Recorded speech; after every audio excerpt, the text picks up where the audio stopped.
Hello everyone, my name is Rachel Lemoyne. I am a salesperson and a former technology specialist at Price LeBlanc Lexus in Baton Rouge, Louisiana.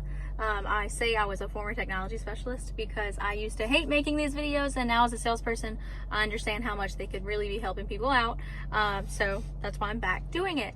But I am going to do my best to try and explain the difference between Apple CarPlay and the Lexus navigation system that the cars will come with on the 2020 RXs today, but obviously with some models it's very close to the same depending on the size of the screen. But basically, because I find myself as a salesperson, because people are oftentimes doing their best to save money, and with that being said, there is a lot of money that can be saved without buying the navigation system on the Lexus vehicles, especially with Apple CarPlay and Android Auto making such a big impact in vehicles. So again, I sometimes find myself, not on purpose, but kind of talking people out, or what they think is me talking them out of buying a navigation system, when really it's just because I understand how often navigation systems are being used on day-to-day basis now, with people being very comfortable with their phones. You'll hear people make jokes about how they have a tiny computer in their pocket, but it's not a joke. I paid $1,300 for my MacBook Pro when I was in college, and the phone that I have now is $1,300. So it is a computer, and plenty of things can be done on the phone that you may not be taking advantage of or may not realize. So I'm kind of get into the pros and cons of both vehicles that do not have the navigation system and then vehicles that do have the navigation system. Okay, to start things off, and I'm sorry if I'm a little shaky, I'm using this very large iPad thanks to my fellow salesperson Dave Freeman, who let me borrow it. But to start things off, the new 2020 RXs and a few other models, they've added these front USB plugs that are 2.1 amps, which will charge your phone a lot quicker than some of the other USB ports can do, because it's a higher amp point.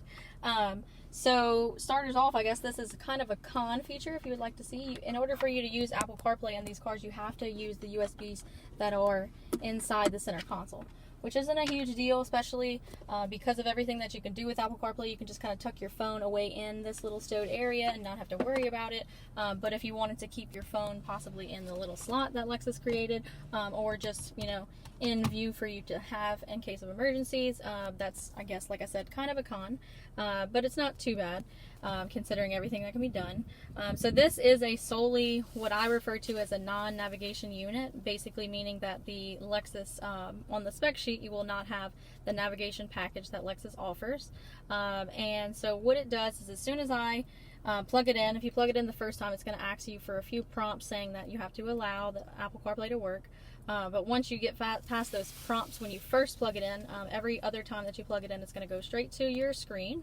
And because I'm in a 2020, the touchscreen does work, but since I'm a little further away videoing, I'm going to use my touchpad. So basically, it automatically pulled up my Spotify, and it's showing some of the things that can be played, which if I go to my library, I can do other things, of course, which you see in your normal Spotify app. And this is how Apple CarPlay works if you're not familiar with it. Basically just mirrors your apps to its best ability, or to make it car friendly once you're plugged in. But the screen at the bottom kind of shows you, kind of like a home screen on your phone. It will pull up all the other apps.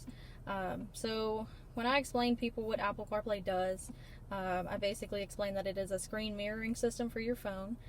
So it basically pulls the apps that are compatible with your phone in the car up on your screen of your vehicle. So you'll see things like phone, music, messages, audiobooks.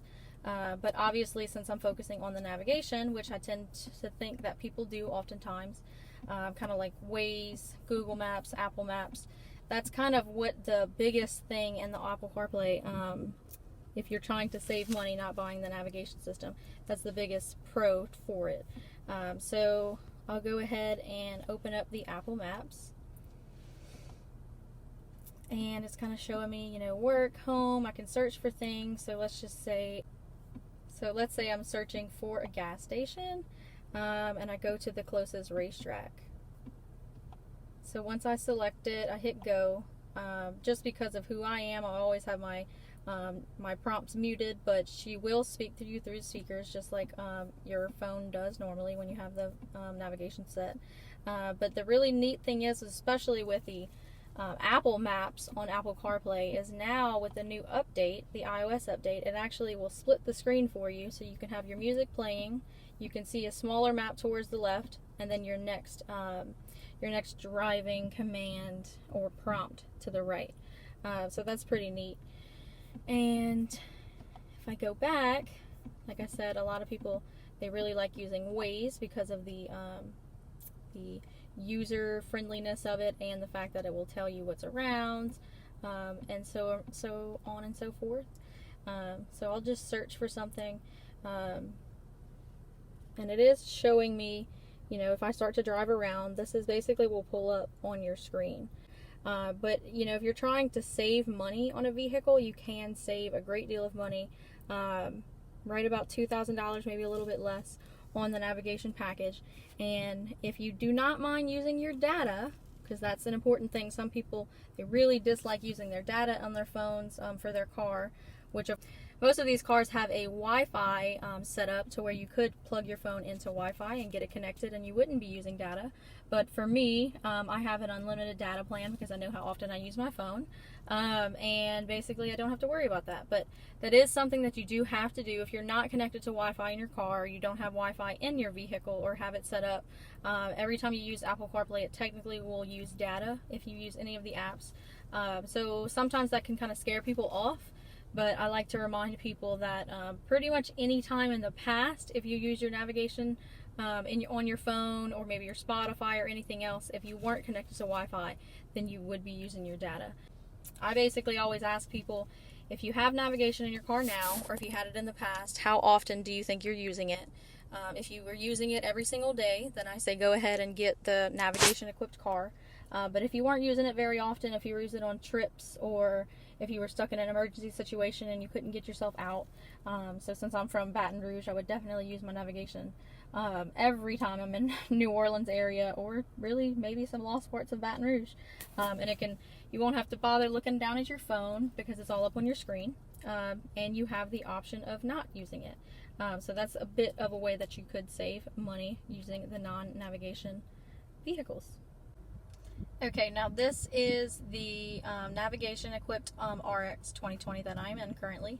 And I would like to mention that pretty much anything with the Apple CarPlay compatibility, or this upgraded navigation system, it is a Generation 11 navigation system in the Lexus vehicles.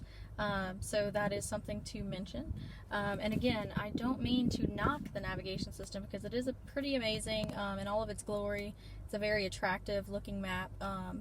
In the past, we've had some complaints, I guess, about the navigation system just because it looked outdated. So they definitely have put in work with this navigation system, because it does look pretty amazing, as you can see. And again, because this is a touch screen, I could be touching the screen, but I'm going to be using our trackpad down here. But I'm just going to kind of pinch in and out to where you can see that you can very easily zoom in and out on your screen, and you can do this by touch as well, kind of like on your Apple Maps or whatever you were trying to do. And then I'm going to go ahead and pull up a destination. So I'm just going to search for one real quick. Earlier I typed in food. Oops.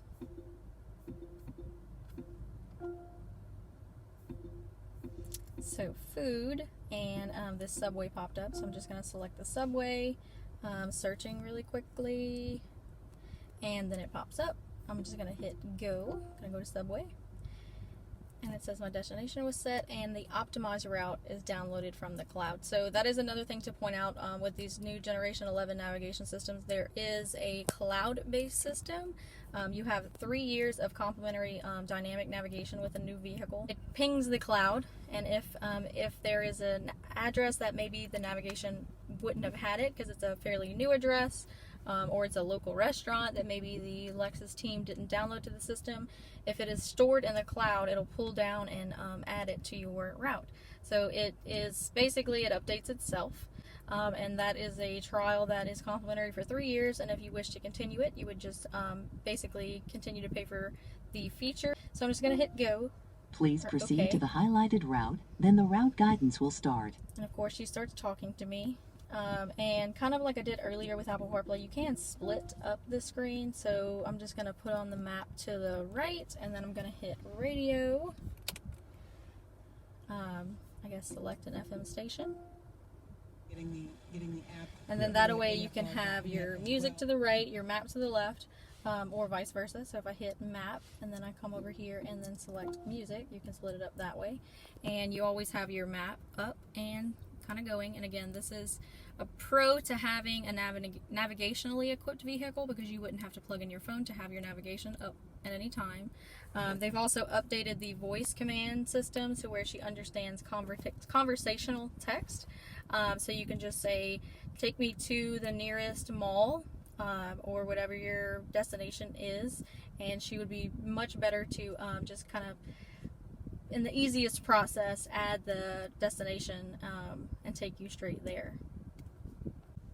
Okay, and another thing is that sometimes I feel like I may confuse people, because you do have Apple CarPlay on the navigationally equipped vehicles, and because the screen is larger, it kind of looks a little bit more aesthetically pleasing.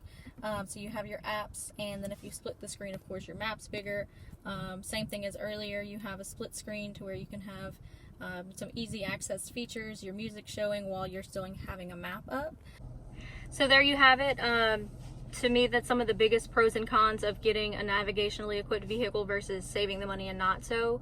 It's also important to mention that with a navigationally equipped vehicle, part of the added fees is that you're getting an upgraded sound system slightly. It's the same Pioneer sound system that Lexus uses in a lot of their vehicles, only you're going from an 8-speaker system to a 12-speaker system.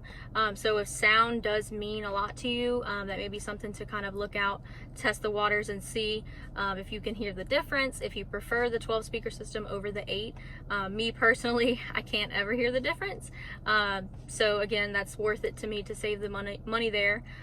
But everybody has their own opinion. It's completely up to you. Like I said, I tried to touch on all the pros and cons that I could think of.